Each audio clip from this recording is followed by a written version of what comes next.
Hi, welcome to Castoshi, a new podcast I'm making about crypto.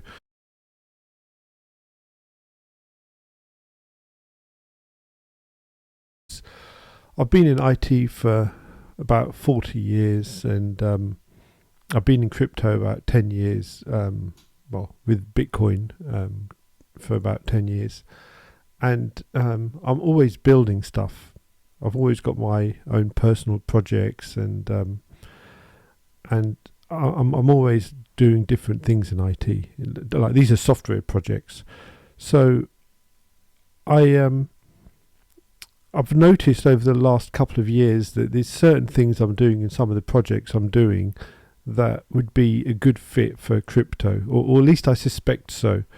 So I've been trying to learn crypto and the ecosystem, and I mean crypto is a lot of different things. It's DeFi, NFTs, it's smart contracts, it's blockchains, it's many things, and and I haven't really been able to tie it all together so that I can use crypto for my own projects. So I've got gaps in my knowledge. I'd like to fill them, and that's really what this podcast is about. It's so that I can learn the stuff that I need, so that I can implement my own projects. And what better way than to turn it into a podcast so that I can interview other people and share my research with you, the audience, and so it will help me, and maybe it will help other people as well. Yeah, welcome to Castoshi, and I hope this is a good journey for all of us. Thanks.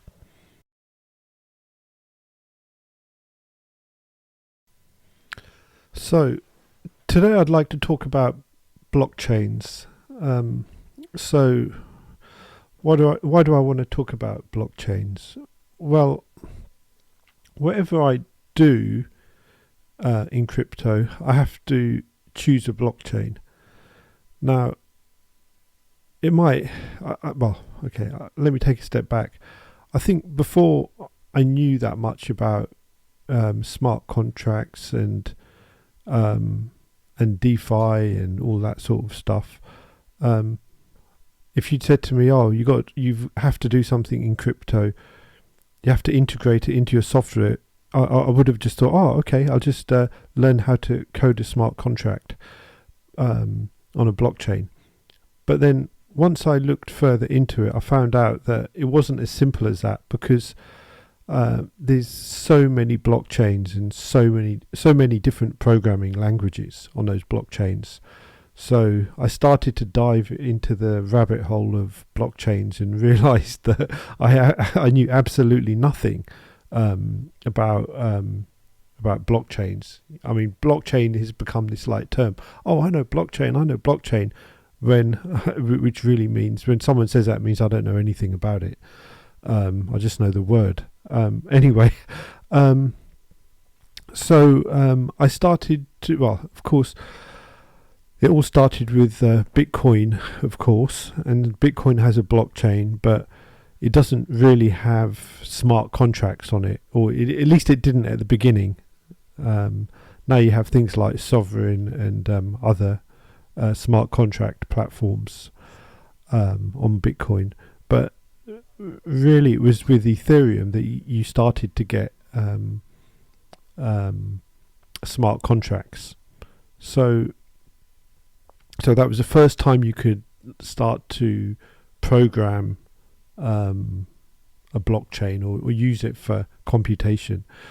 But when I looked more at Ethereum, I thought, you'd be able to make like really good like standard programs, but I soon realized that you can't, because when you use a blockchain, you have to pay every time you write to the shared store, which is like the blockchain, because the blockchain is really like a very slow global database.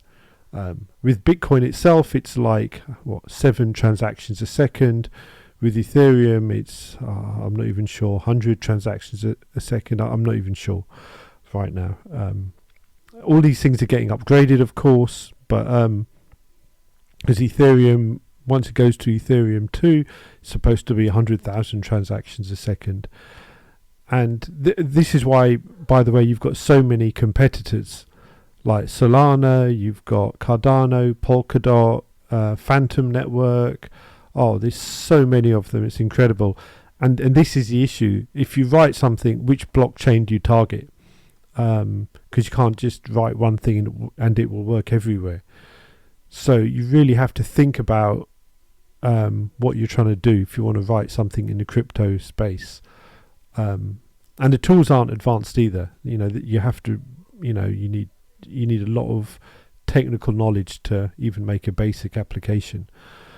So when I was thinking about how am I going to use crypto, I realized how am I going to use crypto in my software projects. I realized I have a lot of I have a choice.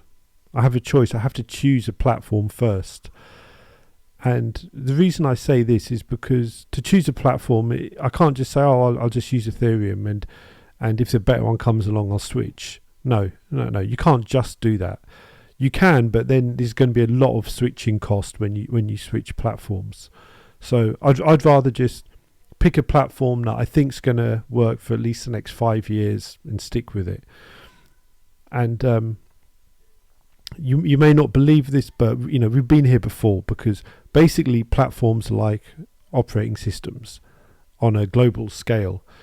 And like 30-40 years ago, we had an operating system battle, a very similar battle to the blockchain wars that we're having now.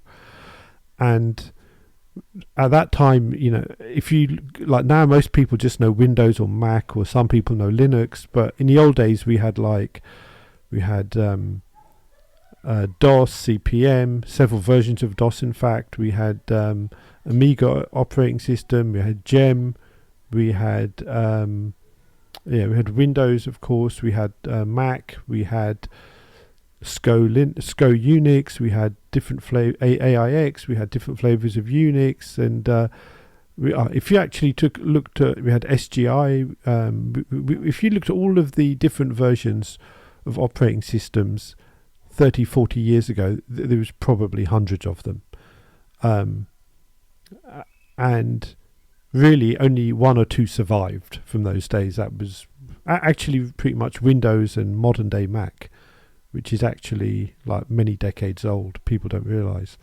And Linux as well came from the 90s, although actually it's got a longer history. But anyway, out of all these hundreds of operating systems, not many survived.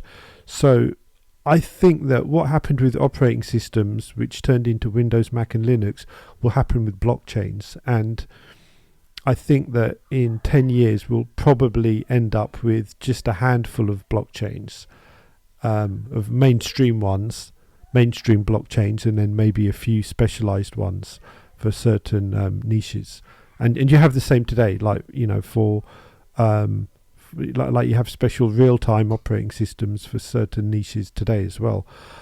I think Bitcoin will be one of those operating systems. I also think Ethereum will be another one.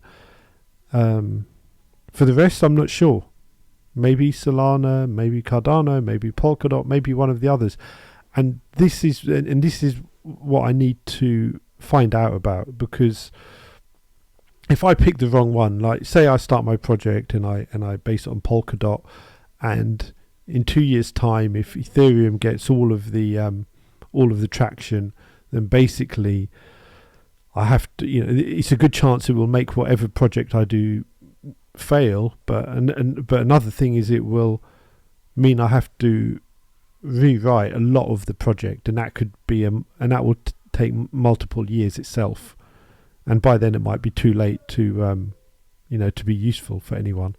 So it does matter what platform you choose, and it did in the old days as well. A lot of people wrote applications for smaller operating systems, and those applications never went anywhere because they targeted the wrong platform,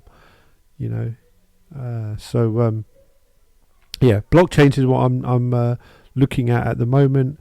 and I want to try and find people who know about the different platforms and to get their take on it as well. Okay, I think I'll just leave it there for today, and I'll see you next time. Bye.